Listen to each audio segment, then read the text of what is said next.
आसमान में हल्की लालिमा फैल रही थी और नदी के किनारे बसे छोटे से गांव में धीरे धीरे लोगों की आंखें खुल रही थीं।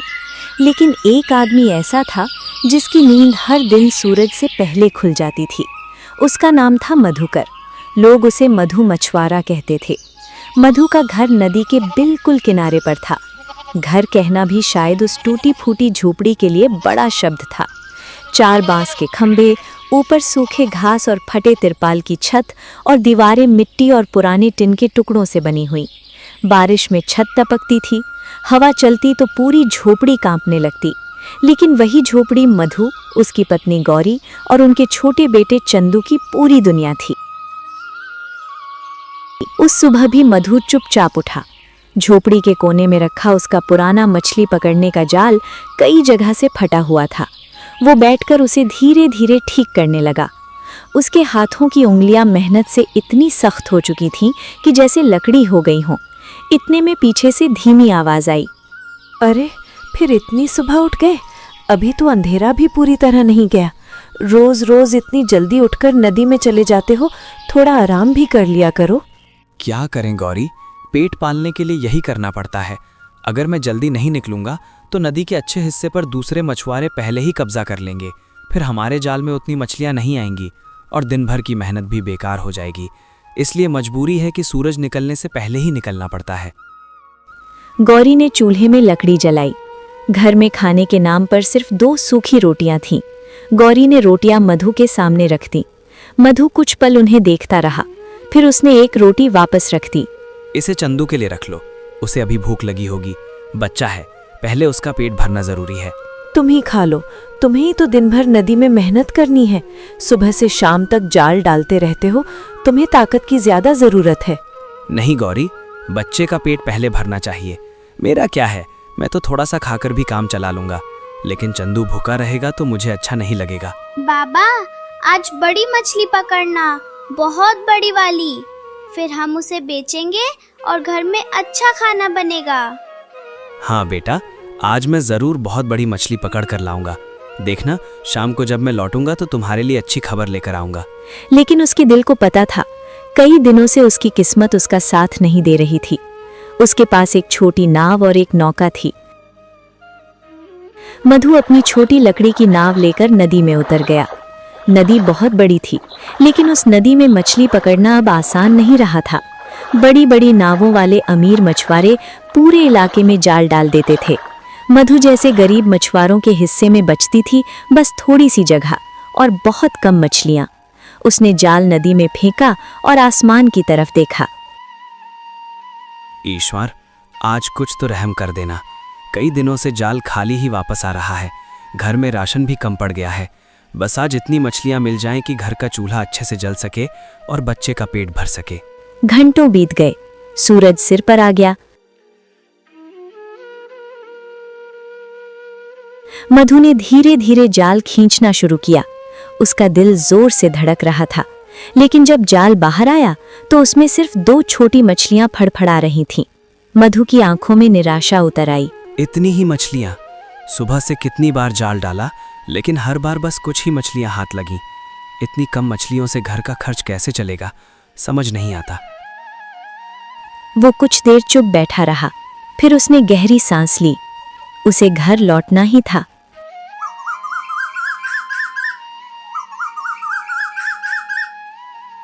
जब मधु शाम को घर पहुंचा, गौरी उसकी राह देख रही थी।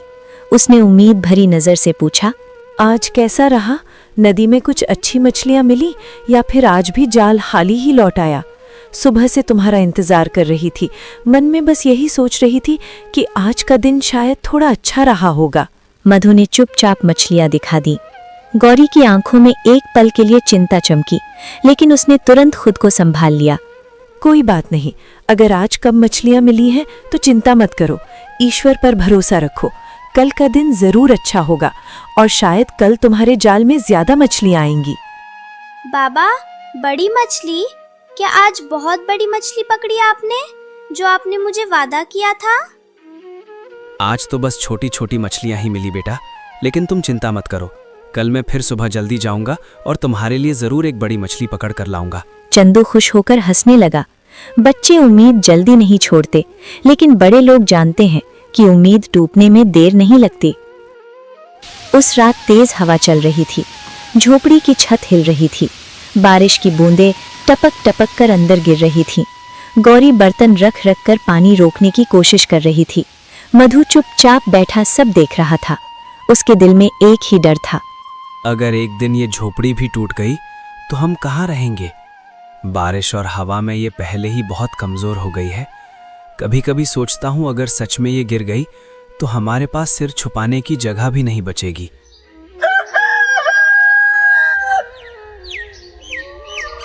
सुबह का समय था, लेकिन मधु के घर में चूल्हा अभी तक नहीं जला था। झोपड़ी के अंदर अजीब सा सन्नाटा था। गौरी मिट्टी के छोटे बर्तन में हाथ डालकर बार बार देख रही थी, जैसे शायद कहीं थोड़ा सा आटा बचा हो, लेकिन बर्तन बिल्कुल खाली था। उसने गहरी सांस ली। अम्मा, आज खाना कब मिलेगा? मुझे बहुत भूख लगी है, सुबह से कुछ भी नहीं खाया। क्या आज मछली बनी है या फिर कुछ और खाने को मिलेगा? उसकी आंखों में मासूमियत थी, लेकिन पेट की भूख उसे बेचैन कर रही थी। गौरी का दिल जैसे किसी ने मुट्ठी में कस लिया। वो मुस्कुराने की कोशिश करते हुए बोली, बस बेटा, थोड़ी देर और इंतजार कर लो। तुम्हारे बाबा अभी नदी से मछली लेकर आएंगे, फिर मैं जल्दी से खाना बना दूंगी। तब हम सब मिलकर पेट भरकर खाएंगे। लेकिन अंदर ही अंदर उसे पता था, आज घर में पकाने के लिए कुछ भी नहीं था। उसी समय मधु बाहर से लौटा। उसके हाथ खाली थे। गौरी ने उसकी आंखों में देखा और सब समझ गई। दोनों कुछ देर तक चुप रहे। इतने में अचानक झोपड़ी के बाहर लोगों की आवाज गूंजी। मधु ने बाहर झांक कर देखा। गांव का जमींदार रघुवीर सिंह अपने 2 आदमियों के साथ खड़ा था। लंबा कद, मोटी मूछें और चेहरे पर घमंड। मधु का दिल धक से रह गया। वो धीरे धीरे बाहर आया। रघुवीर सिंह ने तिरछी नजर से उसे देखा। क्यों मधु, आजकल दिखाई नहीं देते? लगता है किस्त देना भूल गए हो। कई दिनों से तुम्हें बाजार में भी नहीं देखा। कहीं ऐसा तो नहीं कि कर्ज चुकाने का इरादा ही छोड़ दिया हो? मालिक, इस बार किस्मत ने साथ नहीं दिया। कई दिनों से जाल डाल रहा हूँ, लेकिन मछलियाँ भी ठीक से नहीं मिल रही। जैसे ही कुछ अच्छा हाथ लगेगा, सबसे पहले आपकी ही किश्त चुका दूंगा। ये कहानी मुझे मत सुनाओ। तुम्हारे बाप ने सालों पहले मुझसे पैसे उधार लिए थे और उसी के बदले ये जमीन तुम्हें रहने के लिए दी थी। तभी साफ साफ तय हुआ था कि हर महीने उसकी किस्त समय पर दोगे, तभी तुम लोग यहाँ रह पाओगे। मालिक, अब तक मैंने कभी किश्त नहीं रोकी। जितना बन पड़ा हर महीने मेहनत करके आपकी रकम चुका दी। बस इस बार हालात थोड़े खराब हो गए, इसलिए देर हो गई। लेकिन इस बार रुकी है और मुझे बहाने बिल्कुल पसंद नहीं है। अगर समय पर पैसे नहीं मिले तो याद रखना, इस जमीन पर रहने का हक भी तुम्हारे पास नहीं बचेगा। झोपड़ी के अंदर खड़ी गौरी सब सुन रही थी। मधु हाथ जोड़कर बोला, मालिक, बस थोड़ा समय दे दीजिए। हालात अभी ठीक नहीं है, लेकिन मैं हार नहीं मानूंगा।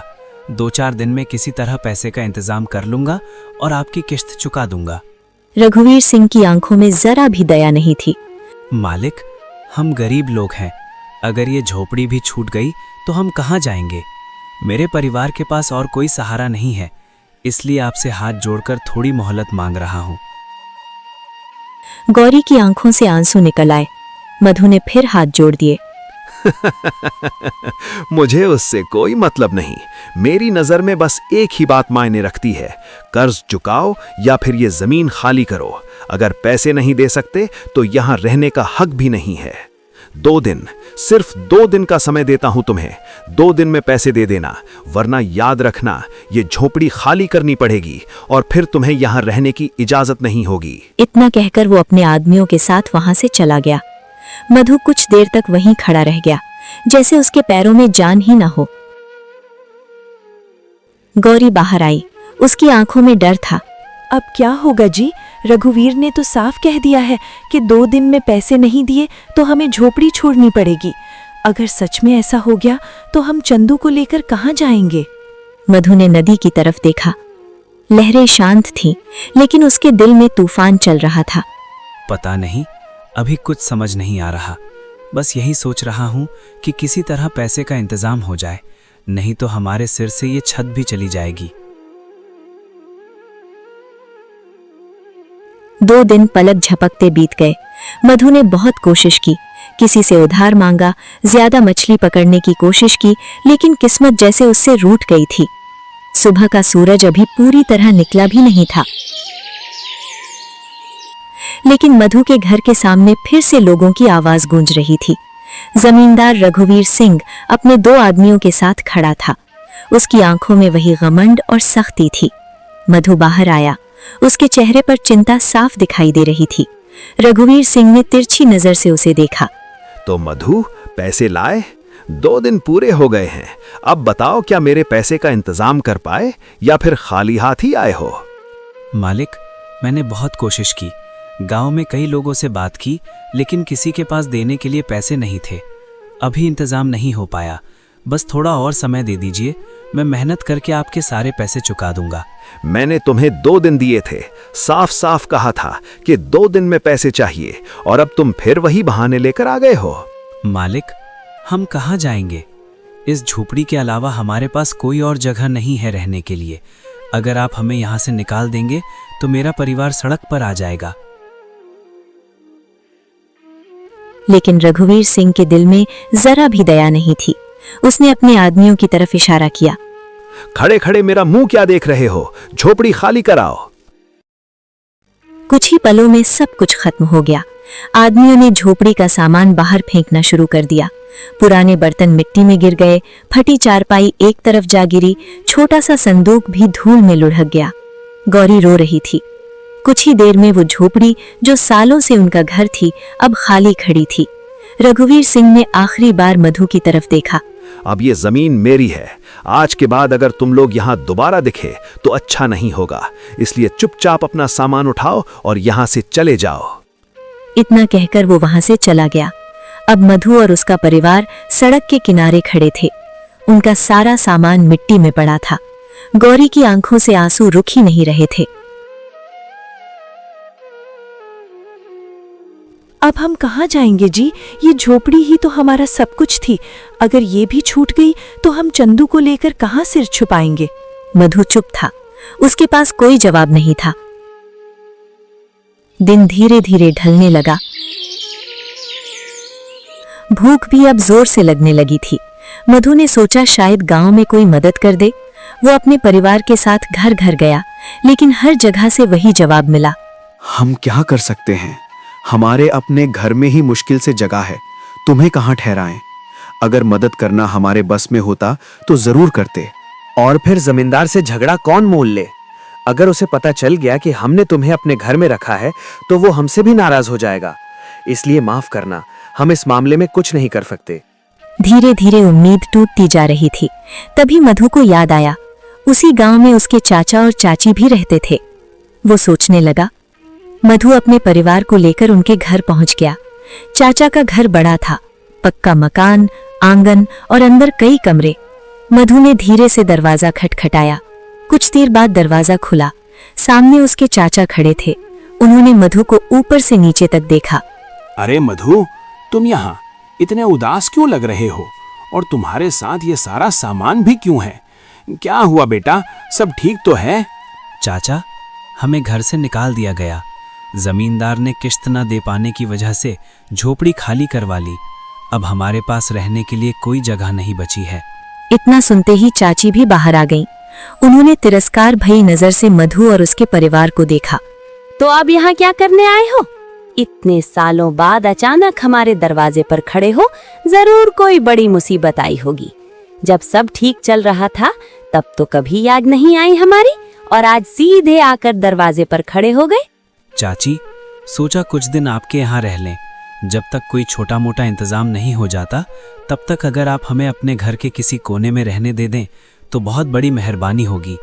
हम ज्यादा दिनों तक बोझ नहीं बनेंगे, बस थोड़े दिन संभलने का मौका मिल जाए। हमारे घर में कोई धर्मशाला नहीं खुली है, जो भी मुसीबत में पड़े वो आकर यहाँ टिक जाए। बड़ी मुश्किल से अपना घर चल रहा है, ऊपर से अगर हम तुम्हें और तुम्हारे परिवार को रख लेंगे तो हमारा ही गुजारा मुश्किल हो जाएगा। मधु चुप खड़ा रहा।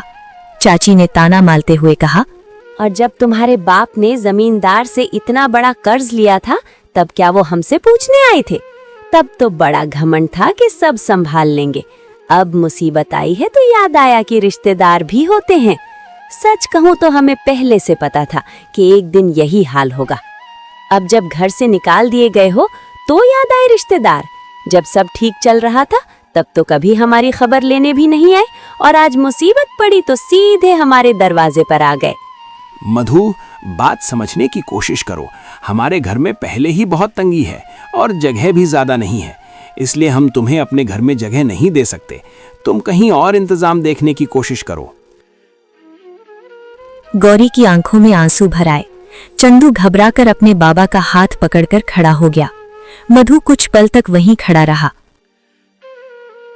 उसने अपना सिर झुका लिया और अपने परिवार को लेकर वहां से चल पड़ा, टूटे दिल के साथ।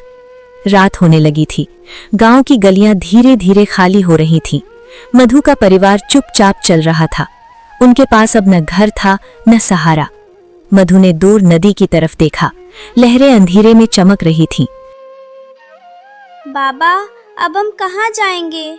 हमारा घर भी चला गया और चाचा चाची ने भी हमें अपने घर में नहीं रहने दिया।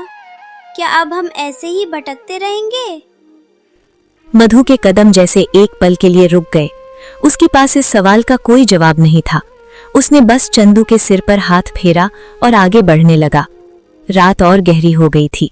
गांव के घरों में दिए जलने लगे थे, लेकिन मधु और उसका परिवार अंधेरी पगडंडी पर भटक रहा था। भूख अब सबको जोर से लगने लगी थी। गौरी ने धीमी आवाज में कहा, सुबह से हमने कुछ नहीं खाया, चंदू भी बहुत थक गया है। मधु ने चारों तरफ नजर दौड़ाई। कहीं भी उन्हें ठहरने की जगह दिखाई नहीं दे रही थी। तभी दूर से नदी की आवाज सुनाई दी, लहरों की हल्की हल्की गूंज। मधु कुछ पल के लिए रुक गया, फिर धीरे धीरे वो उसी दिशा में चलने लगा। कुछ देर बाद वे नदी किनारे पहुंच गए। चांद की हल्की रोशनी पानी पर पड़ रही थी। नदी शांत थी, लेकिन उसकी लहरें धीरे धीरे किनारे से टकरा रही थीं। किनारे पर वही छोटी सी लकड़ी की नाव बंधी हुई थी जिससे मधु रोज मछली पकड़ने जाता था। मधु कुछ देर तक चुपचाप अपनी नाव को देखता रहा। उसके मन में कई ख्याल चल रहे थे। गौरी ने भी नाव की तरफ देखा। सुनिए जी, जब तक हमें कोई जगह नहीं मिलती, क्या हम आज रात इसी नाव में रह सकते हैं? मधु ने नाव की तरफ देखा। नाव बहुत छोटी थी। उसमें 3 लोगों का ठीक से बैठना भी मुश्किल था। सोना तो बहुत दूर की बात थी, लेकिन उनके पास और कोई रास्ता भी नहीं था। शायद आज रात हमें यही करना पड़ेगा। अभी हमारे पास कोई और सहारा भी तो नहीं है। किसी तरह इस नाव में रात गुजार लेंगे, फिर कल सुबह उठकर कुछ नया रास्ता सोचेंगे। मधु ने चंदू को सावधानी से नाव में बिठाया। नाव हल्की हल्की हिलने लगी। बाबा, नाव हिल क्यों रही है? ये बस नदी की लहरें हैं। जब पानी चलता है तो नाव ऐसे ही धीरे धीरे हिलती रहती है। इसमें डरने की कोई बात नहीं है। मैं यहीं हूँ, कुछ भी नहीं होगा। गौरी ने चंदू को अपने पास सुला लिया। थकान इतनी ज्यादा थी कि कुछ ही देर में चंदू की आंखें बंद हो गईं। रात अब गहरी हो चुकी थी। चारों तरफ सन्नाटा था। बस नदी की लहरों की आवाज आ रही थी। सुबह की हल्की ठंडी हवा नदी के ऊपर बह रही थी। सूरज धीरे धीरे आसमान में उग रहा था और उसकी सुनहरी रोशनी पानी पर चमक रही थी। उसी डोलती ही नाव में मधु की आंख खुली। कुछ पल के लिए वो समझ ही नहीं पाया कि वो कहाँ है। फिर अचानक उसे सब याद आ गया। कल ही तो उन्हें घर से निकाल दिया गया था और मजबूरी में उन्होंने रात इसी छोटी सी नाव में बिताई थी। मधु ने चारों तरफ नजर घुमाई। गौरी एक कोने में बैठी थी और चंदू अभी भी गहरी नींद में था। उसके चेहरे पर थकान साफ दिखाई दे रही थी। पूरी रात नाव हिलती रही थी, इसलिए किसी की ठीक से नींद नहीं हुई थी। रात भर चंदू डरता रहा, बार बार मुझसे पूछ रहा था कि नाव डूब तो नहीं जाएगी। बेचारा ठीक से सो भी नहीं पाया। हर थोड़ी देर में घबराकर उठ जाता था और हमें पकड़कर बैठ जाता था। मधु ने गहरी सांस ली। उसके दिल में दर्द सा उठा। उसने नदी की तरफ देखा। क्या अब यही हमारी जिंदगी है? क्या अब हमें ऐसे ही हर रात इस छोटी सी नाव में गुजारनी पड़ेगी, बिना किसी छत और बिना किसी सहारे के? लेकिन सोचने से कुछ होने वाला नहीं था। उसे अपने परिवार के लिए कुछ करना ही था। बाबा, मुझे भूख लगी है। मधु के दिल पर जैसे किसी ने चोट कर दी। घर में तो पहले ही कुछ नहीं था, अब तो झोपड़ी भी नहीं रही। गौरी ने धीरे से कहा, अगर आज मछली मिल जाए तो मैं किसी तरह कुछ बना दूंगी, चाहे थोड़ी ही क्यों ना हो। मैं उसे पकाकर हम सबके लिए खाना तैयार कर दूंगी, ताकि कम से कम आज भूखे पेट सोना न पड़े।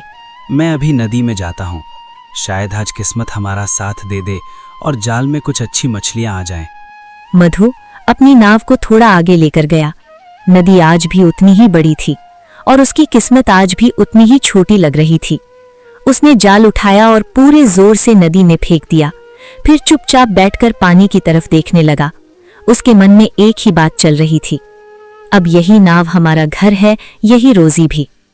कई घंटे बीत गए। जब उसने जाल खींचा तो उसमें कुछ छोटी छोटी मछलियां फड़फड़ा रही थीं। आज किस्मत थोड़ी बेहतर थी। मधु के चेहरे पर हल्की सी मुस्कान आ गई। चलो, आज चंदू को भूखा नहीं सोना पड़ेगा। उधर गौरी नाव में बैठी सोच रही थी। नाव बहुत छोटी थी, न धूप से बचाव न बारिश से। अगर बारिश आ गई तो? वो चारों तरफ देखने लगी। किनारे पर कुछ पुराने बांस पड़े थे, थोड़ा दूर फटा हुआ तिरपाल भी पड़ा था। गौरी के मन में अचानक एक विचार आया और बांस उठाकर लाने लगी। कुछ देर बाद उसने नाव के बीच में बांस खड़े करने शुरू किए, फिर ऊपर से तिरपाल बांधने की कोशिश करने लगी। ये आसान काम नहीं था, लेकिन वो कोशिश करती रही। शाम होने लगी थी। मधु मछलियां पकड़कर वापस लौट रहा था। जैसे ही उसकी नाव किनारे पहुंची, वो एक पल के लिए रुक गया। उसने देखा नाव के बीच में बांस खड़े थे और ऊपर फटा हुआ तिरपाल बंधा हुआ था, जैसे कोई छोटा सा छप्पर बन रहा हो। मधु हैरान होकर बोला, गौरी, ये क्या कर रही हो? सुबह सुबह से नाव में ये सब क्यों जमा कर रही हो? क्या सोच रही हो तुम?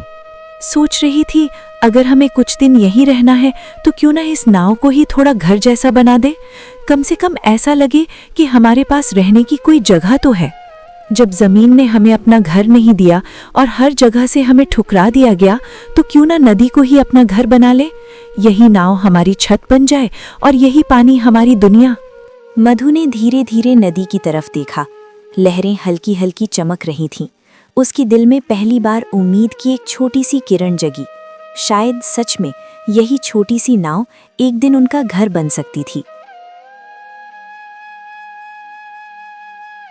वो सब लोग नाव में बैठे ही थे कि तभी हवा का एक तेज झोंका आया। नाव हल्की सी जोर से हिल गई।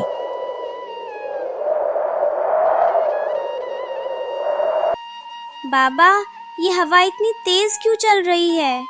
नाव भी बहुत ज्यादा हिल रही है। गौरी ने ये सुनकर तुरंत ऊपर बंधे तिरपाल को कसकर पकड़ लिया। उसकी आंखों में चिंता साफ दिखाई दे रही थी।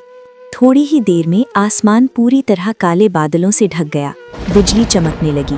दूर कहीं गरज की आवाज गूंज रही थी।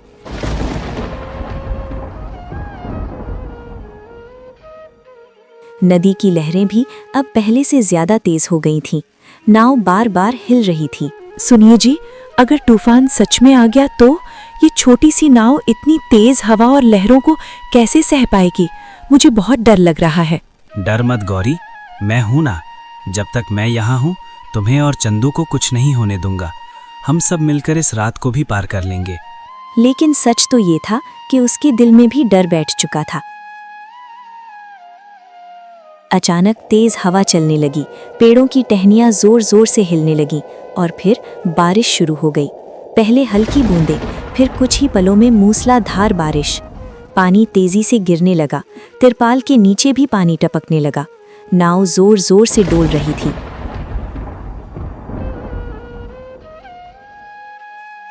मधु पूरी ताकत से नाव की रस्सी पकड़े खड़ा था। तेज हवा बार बार नाव को झटके दे रही थी। उसने आसमान की तरफ देखा। बिजली चमक रही थी और नदी की लहरें जैसे उफान मार रही थीं। उस पल उसके दिल में एक ही ख्याल आया, अगर ऐसा तूफान फिर आया तो हम कैसे बचेंगे? तूफान पूरी रात चलता रहा। कभी हवा तेज हो जाती, कभी बारिश और जोर से बरसने लगती। मधु पूरी रात जागता रहा। वो बार बार रस्सी कसता, तिरपाल ठीक करता और अपने परिवार को संभालता। आखिरकार कई घंटों बाद तूफान धीरे धीरे शांत होने लगा। बारिश भी रुक गई, लेकिन वो रात मधु कभी नहीं भूल सकता था।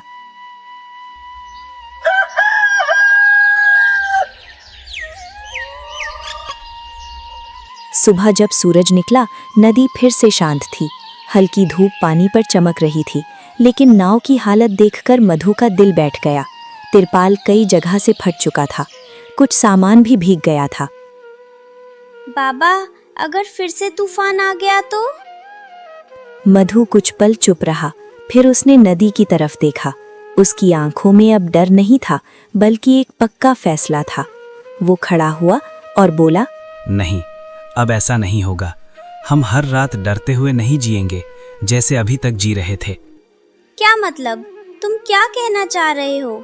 मुझे ठीक से समझाओ। अगर हमें यहीं रहना है तो हमें इस नाव को सच में घर बनाना होगा। ऐसा घर जो थोड़ा मजबूत हो, जहां हम बिना डर के रह सकें और हर रात सुकून से सो सकें। सच बाबा? क्या ये सच में हमारा असली घर बन जाएगा, जहां से हमें कोई नहीं निकालेगा? हाँ बेटा, अब हम इस नाव पर एक मजबूत घर बनाएंगे। छोटा ही सही, लेकिन ऐसा घर जो हमारा अपना होगा और जिसे कोई हमसे छीन नहीं सकेगा। उस दिन से मधु ने काम शुरू कर दिया। वो नदी किनारे से मजबूत बांस लाने लगा, पुरानी लकड़ियां इकट्ठी करने लगा, रस्सियां और तख्ते जुटाने लगा। गौरी भी उसकी मदद कर रही थी। चंदू छोटे छोटे काम करने लगा। गांव के कुछ लोग दूर से खड़े होकर ये सब देख रहे थे। कोई हंस रहा था, कोई हैरान था, लेकिन मधु अब किसी की परवाह नहीं कर रहा था। उसके मन में सिर्फ एक ही बात थी, एक दिन यही नाव हमारा सबसे प्यारा घर बनेगी। मधु ने सबसे पहले नाव के बीच में मजबूत बांस गाड़े, फिर उन पर लकड़ी के तख्ते बांधे, ऊपर से मोटा तिरपाल बांधकर छप्पर बना दिया। अब नाव पहले जैसी खुली नहीं रही थी, उसके बीच में एक छोटा सा कमरे जैसा हिस्सा बन गया था। गौरी उसे देखकर हैरान रह गई। सच में अब ये नाव पहले जैसी नहीं लग रही। इसे देखकर तो सच में लगता है जैसे ये हमारा छोटा सा घर बन गया हो, जहां हम तीनों साथ रह सकते हैं। अभी तो बस शुरुआत है गौरी, धीरे धीरे इसे और अच्छा बना देंगे। थोड़ा थोड़ा सामान जोड़ेंगे, इसे मजबूत करेंगे, फिर देखना ये नाव ही हमारा सबसे प्यारा घर बन जाएगी। अम्मा, देखो, हमारा घर पानी पर तैर रहा है। कितना अच्छा लग रहा है ना, जैसे हम नदी के बीच अपना छोटा सा घर लेकर रह रहे हो। गौरी की आंखों में आंसू आ गए, लेकिन इस बार ये आंसू दुख के नहीं, खुशी के थे। नई जगह, नई जिंदगी। कुछ ही दिनों में नाव का वो छोटा सा घर थोड़ा और ठीक हो गया। गौरी ने एक कोने में छोटा सा चूल्हा बना लिया, पुराने घर के बर्तन भी वहीं सजा दिए। चंदू के सोने के लिए फटा हुआ कंबल एक कोने में बिछा दिया गया। अब सच में वो नाव एक छोटे से घर जैसी लगने लगी थी। एक सुबह मधु हमेशा की तरह जाल लेकर नदी में गया। उसने जाल पानी में फेंका और इंतजार करने लगा। कुछ देर बाद उसने जाल खींचा।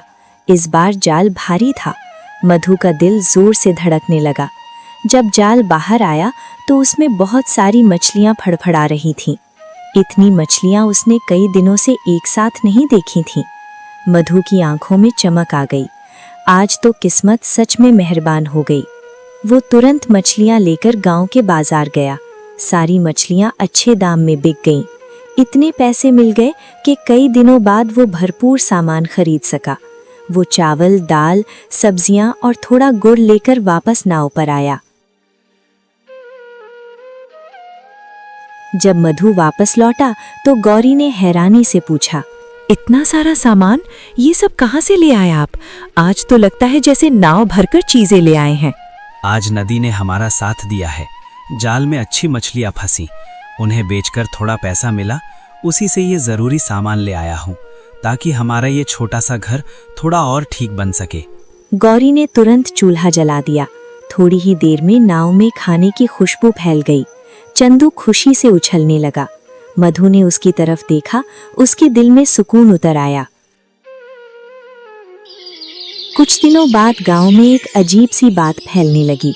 लोग आपस में बात कर रहे थे। सुना तुमने, नदी पर एक मछुआरा अपने पूरे परिवार के साथ नाव में रहता है। कहते हैं उसने अपनी छोटी सी नाव को ही घर बना लिया है और उसी पर दिन रात गुजारा कर रहा है। हाँ, मैंने भी सुना है। लोग कह रहे थे कि वो आदमी बड़ी मेहनत करता है, दिन में मछलियां पकड़ता है और शाम को उसी नाव पर अपने परिवार के साथ रहता है।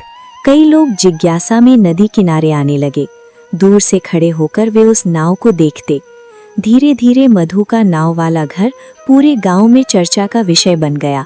लोग दूर दूर से उसे देखने आने लगे।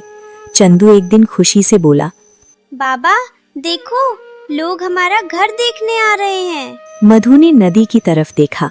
उसके चेहरे पर हल्की मुस्कान थी। जिस नाव में वो मजबूरी में रहने आया था, अब वही नाव उसके साहस और मेहनत की पहचान बनती जा रही थी। एक दिन 2 अजनबी लोग नदी किनारे पिकनिक मनाने आए। उनके कपड़े और बोलने का तरीका देखकर साफ लग रहा था कि वो पास के शहर से आए थे। वे कुछ देर तक मधु के नाव वाले घर को देखते रहे। फिर उनमें से एक आदमी ने आवाज लगाई, अरे भाई, क्या सच में तुम लोग इस नाव में रहते हो? दूर से देखकर तो मुझे लगा था कोई छोटी सी झोपड़ी पानी पर तैर रही है, लेकिन पास आकर समझ आया कि ये तो सच में नाव है। हाँ साहब, यही हमारा घर है। कुछ समय पहले तक हमारे पास जमीन पर झोपड़ी थी, लेकिन अब यही नाव हमारी छत भी है और यही हमारी दुनिया भी।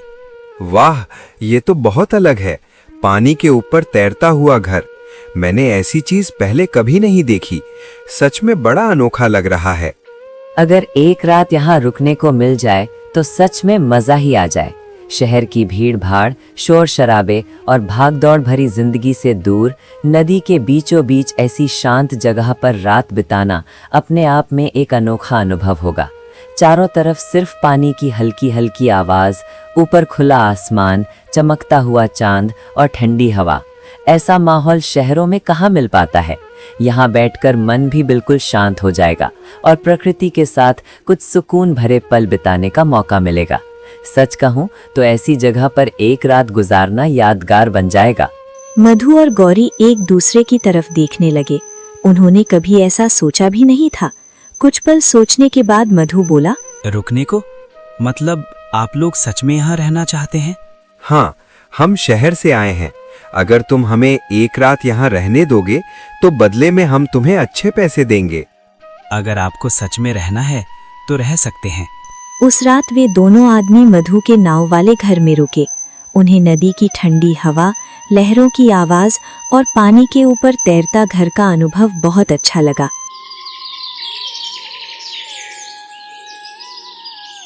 सुबह जाते समय उन्होंने मधु को पैसे दिए। मधु पैसे देखकर हैरान रह गया। इतने पैसे तो उसे कई दिन मछली पकड़ने के बाद भी नहीं मिलते थे। हम शहर जाकर सबको बताएंगे कि नदी पर एक मछुआरे का तैरता हुआ घर है। धीरे धीरे ये खबर फैलने लगी। अब पास के शहरों से लोग आने लगे। कोई एक रात रुकता, कोई सिर्फ देखने आता, कोई नदी का नज़ारा देखने के लिए बैठ जाता और बदले में मधु को पैसे देने लगे। लेकिन गांव में कोई भी बात ज्यादा दिनों तक छिपी नहीं रहती। धीरे धीरे ये खबर जमींदार रघुवीर सिंह तक भी पहुंच गई। मालिक, वो मधु मछुआरा जिसे आपने उसके घर से निकाला था, क्या हुआ उसे? अब वो नदी पर नाव में घर बनाकर रहता है और शहर से लोग वहां ठहरने आते हैं और उसे पैसे देते हैं। ये सुनकर रघुवीर सिंह की आंखें सिकुड़ गईं। उसके मन में लालच जाग उठा।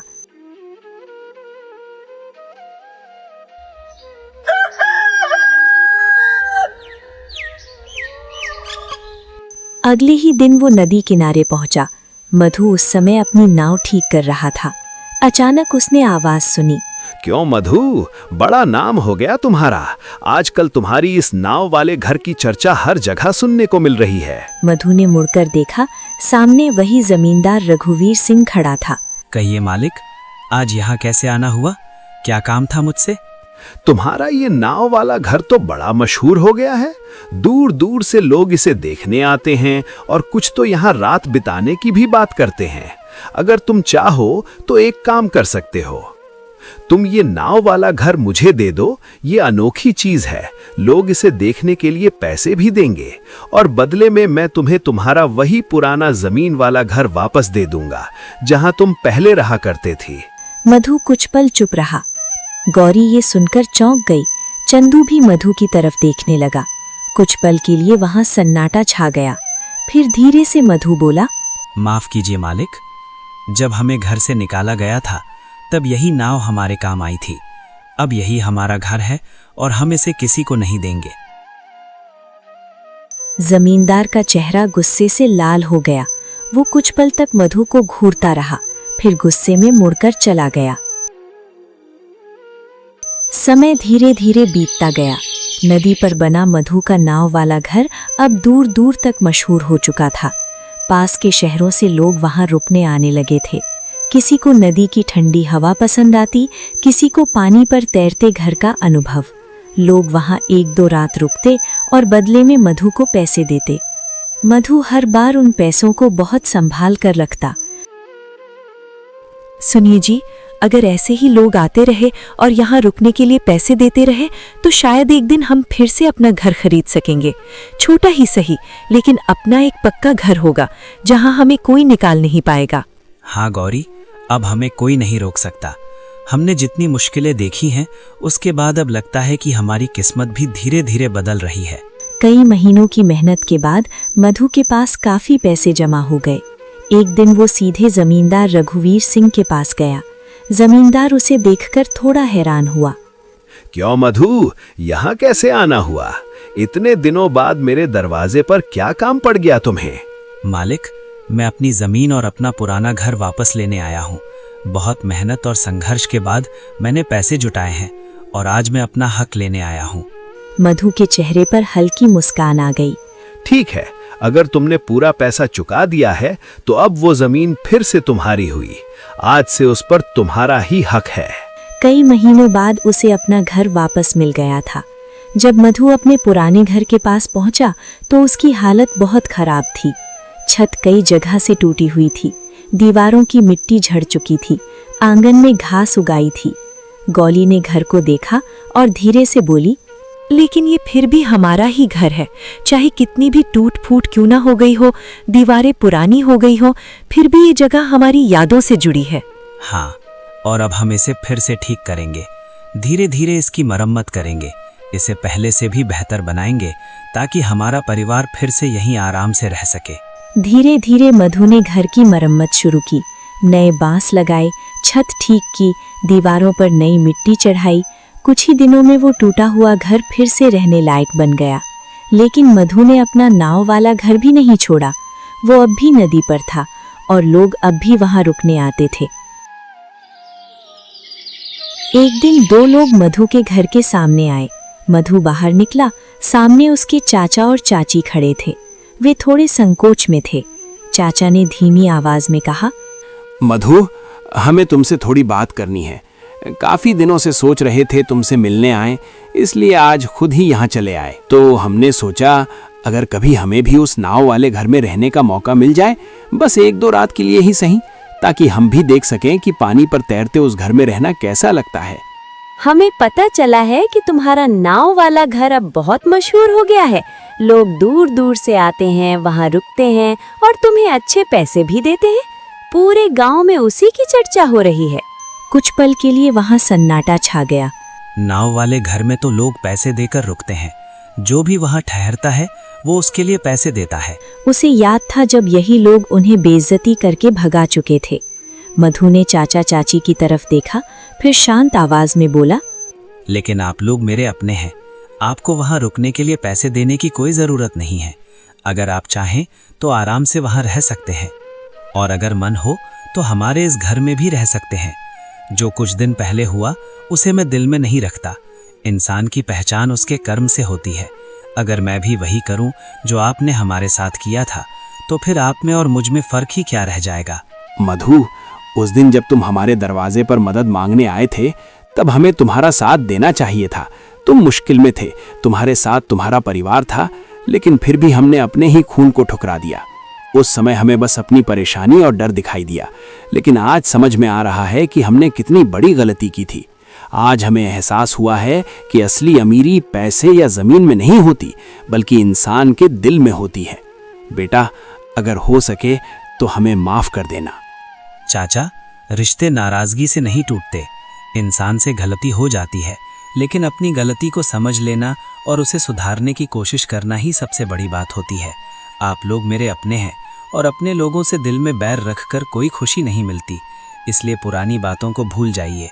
यहाँ हमेशा आपका स्वागत है। चाचा चाची के आंसू आ गए। मुश्किल हालात इंसान को तोड़ने नहीं बल्कि मजबूत बनाने आते हैं। जो व्यक्ति मेहनत, धैर्य और अच्छे दिल के साथ आगे बढ़ता है वो एक दिन जरूर सफलता हासिल करता है, और जो इंसान दूसरों के साथ भलाई करता है वही सच्चे अर्थों में सबसे अमीर होता है। आपको ये कहानी कैसी लगी हमें ज़रूर बताइए। अपना प्यारा सा कमेंट करिए रेड हार्ट इमोजी के साथ।